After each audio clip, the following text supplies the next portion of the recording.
안녕하세요. 한국최면치유연구소장 김용국입니다. 오늘은 이 두려움과 친해지는 방법에 대해서 알아보도록 하겠습니다. 인간의 모든 고통의 원인 중에 또 한 가지는 이 두려움이라고 합니다. 이 두려워지면 어느 순간 우리는 불안을 느끼게 되고, 이 불안을 느끼다 보면 우리는 이 불안으로부터 도망가려고 합니다. 회피를 하기도 합니다. 억압을 하기도 합니다. 자기 감정을 숨겨버리기도 합니다. 그러면서 어떤 그 두려움, 불안으로부터 살아가기 위해서 어떤 생각과 행동을 과도하게 하게 됩니다. 그것에 집착하게 됩니다. 집중하게 됩니다. 그것을 바로 우리는 또 강박증이라고도 할 수 있습니다. 그러다가 이제 지쳐버리면 우리는 무기력해지면서 우울증에 빠질 수도 있다는 것입니다. 그만큼 우리의 어떤 내면 깊은 곳이라고 할 수 있는 이 무의식에 이 두려움의 덩어리, 불안의 덩어리가 있을 때 우리는 일단 도망가려고 한다. 왜냐하면 피하고 싶으니까, 무서우니까, 공포스러우니까. 그렇다고 해서 내 마음의 이 두려움으로부터 우리는 영원히 벗어날 수가 없다. 도망갈 수가 없다. 이 두려움을 내가 죽일 수가 없다. 그래서 결국은 이 두려움, 공포가 무엇인지를 정확하게 알고 이것과 친해지게 된다라면 더 이상 이것으로부터 도망을 가려거나 싸우거나 그러하면서 그런 고통을 느끼지 않아도 된다라는 것입니다. 우리는 살다 보면서 여러 가지 감정과 감정적인 고통을 느끼게 됩니다. 어떤 심리적인 고통을 느끼고 마음의 상처나 아픔을 느끼게 되고 이런 트라우마를 겪게 되기도 하고 불안한 마음으로 인해서 아무것도 모르는 어린 아이가 되어버리기도 합니다. 그리고 어떤 강박적인 사고, 내가 내 삶의 어떤 주인이 되지 못하고 자꾸 엉뚱한 걸 생각해야 되고 엉뚱한 것에 어떤 정신이 팔려야 되고 마치 내 마음속에 이런 귀신이 있는 것 같은 이런 기분을 느끼면서 살아가곤 합니다. 아니면 내 마음속에 마치 괴물이 있어서, 아니면 내 마음속에 정말로 어떤 사탄이 있는 것 같은, 내 마음속에 왠지 나를 죽이려고 하는, 나를 위협하려고 하는, 나를 없애려고 하는, 나를 제거하려고 하는 그런 어떤 사악한 존재가 있다고 우리는 생각합니다. 그래서 우리는 이것으로부터 벗어나기 위해서 무진장 애를 쓰는데 아무리 도망가고 노력을 해도 눈을 다시 뜨면 바로 제자리 걸음이라는 것입니다. 그럴 때 우리는 절망감을 느낍니다. 저 역시도 몇십 년 동안 제 어떤 이 심리적인 어떤 두려움 공포로부터 벗어나기 위해서 많은 노력을 했는데 결국은 단 1cm도, 단 한 걸음도 내 마음속에서 벗어나지 못했다. 그래서 차라리 내가 이 마음이 무엇인지, 이 두려움, 공포, 강박의 어떤 근원의 이 실체가 무엇인지를 내가 제대로 알고 이젠 제대로 한번 풀어보자. 왜냐하면 내 마음에서 영원히 도망갈 수가 없다라는 거죠. 항상 이 마음의 근원은 내가 잠을 자도 함께 할 것이고, 내가 밥을 먹어도 함께 할 것이고, 내가 여행을 가도 함께 할 것이기 때문에 더 이상 이것과 싸우는 것은 지쳤다. 싸울 수가 없다. 이제는 친해질 수밖에 없다. 이제는 친해지기 위해서 어떻게 해야 되는지 그 부분을 항상 연구하고 어느 정도 작은 실마리를 찾게 되었습니다. 저는 개인적으로 여러분들이 아니면 제가 오랫동안 느꼈던 이 두려움의 정체, 이 공포의 이 정체는 무엇이냐? 결국은 저는 상처받은 내면 아이가 있다. 사실은 그렇잖아요. 우리 마음속에 이유 없이 두려움이 생기고 공포가 생기고 불안이 생기지 않는다라는 거죠. 내가 뭔가 어린 시절부터 살아오면서 뭐 왕따를 당했다거나 아니면 부모한테 학대를 당했다거나 사람들한테 사랑을 못 받았다거나 수치스러운 경험을 했다거나 엄청난 트라우마를 겪었다거나 사람들로부터 외면을 받았다거나 뭔가 내가 이 세상과 이 사람과 내 이 가족이나 이 주변으로부터 크나큰 상처를 받았다. 두려움을 느꼈다. 겁을 먹는 순간이 있었다. 그러면서 내 마음은 그때 어땠을까요?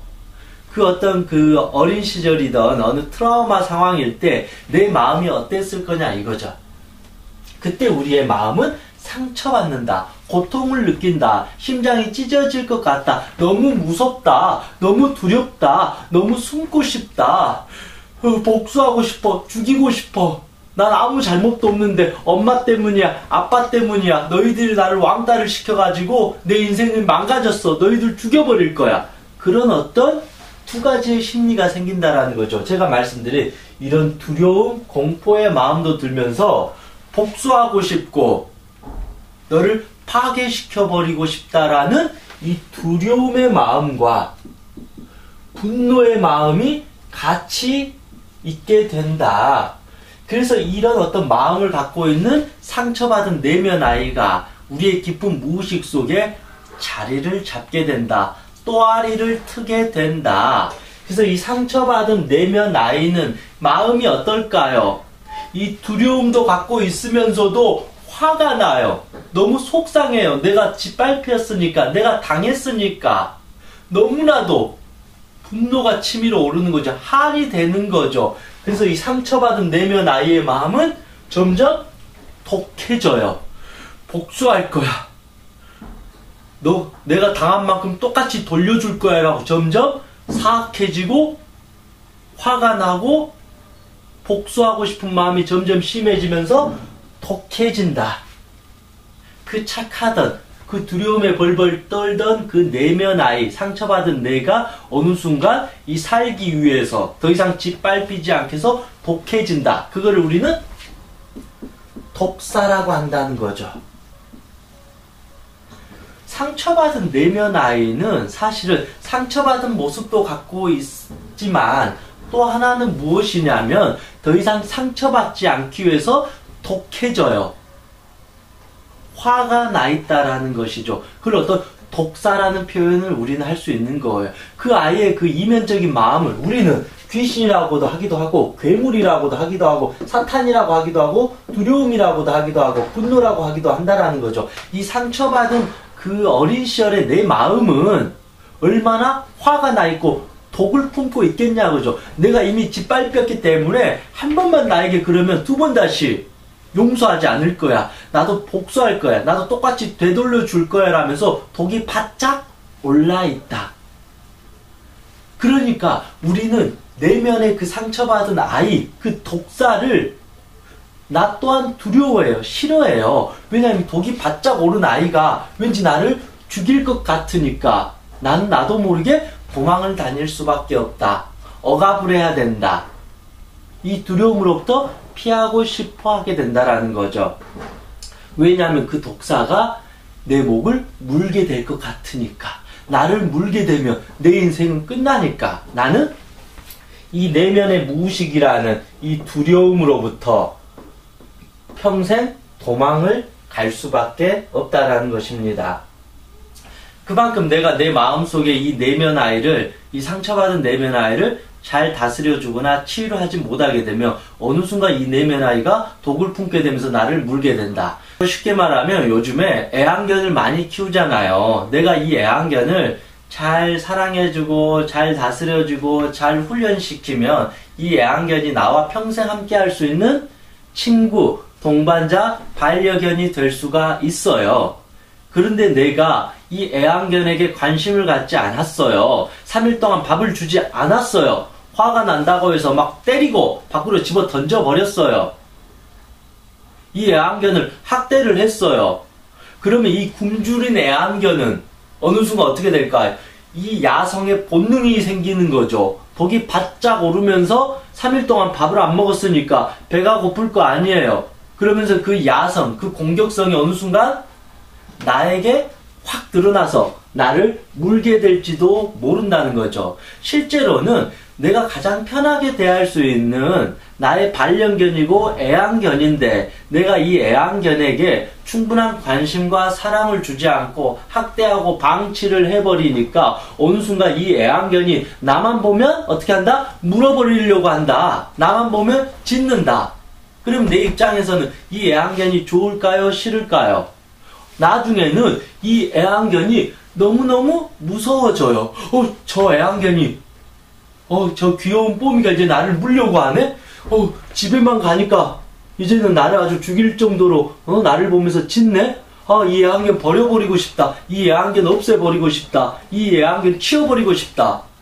꼴도 보기 싫다. 나는 점점 이 애완견을 이 괴물 취급하고 귀신 취급하고 없애버리려고 한다라는 것이죠.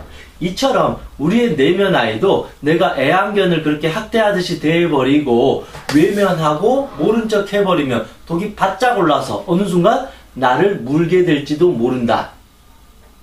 근데 실제로는 이 어떤 상처받은 내면 아이가 나를 무는 것은 아니라 이 상처받은 내면의 무의식의 두려움에 이 감정이 치유되거나 해소되지 않으면 결국은 이 뚝이 열리면서 내가 같이 무너지게 된다라는 거죠. 이 안에 있는 상처받은 애가 나를 죽이거나 위협하거나 독사가 돼서 무는 게 아니라 얘가 건강하게 회복되지 않으면 이 뚝이 터져버리면서 내가 같이 한순간에 무너지게 되기 때문에 내가 끝까지 무한 책임을 해야 된다. 그만큼 내가 내 자신을 잘 다스려야 된다라는 것입니다. 그래서 이 독이 바짝 오른 독사는 어떻게 돼야 될까요? 뱀 전문가들은 이 뱀을 이렇게 목에다 걸고 돌아다니잖아요. 그리고 잠도 잘 수 있잖아요. 뱀과 함께 생활도 할 수 있잖아요. 뱀과 함께 편안하게 누워서 무엇이라도 다 할 수 있어요. 이 사람은 뱀 전문가가 되었다라는 것이죠. 그런데 뱀에 대해서 전혀 모르는 사람은 어떻게 돼요? 뱀만 봐도 이미 소름이 끼치고 뱀이 저 멀리에 있어도 이미 두렵고 무섭고 죽을 것 같고 혐오스럽고 빨리 도망가고 싶다라는 거죠. 근데 우리가 우리의 어떤 이 마음을 친해지지 못하면 그 뱀을 대하듯이 점점 두려움, 공포가 점점 커져버리게 된다라는 거죠. 그래서 결국은 이 뱀과 친해지는 수밖에 없다. 그러면 우리가 이제는 이 두려움이라는 이 덩어리, 이 어떤 정서, 이 감정이 무엇인지를 알고 이제는 들어가야 된다. 친해져야 된다. 더 이상 도망갈 방법이나 탈출구는 없다라는 것입니다. 좀 제가 설명이 좀 길어졌지만 좀 이해가 되시나요? 결국은 우리 마음속에 이런 상처받은 내면 아이는 독사와도 같다. 그래서 이게 뭐 귀신이다, 괴물이다 그런 의미가 아니라 너무 상처를 많이 받았기 때문에 독이 바짝 올랐다.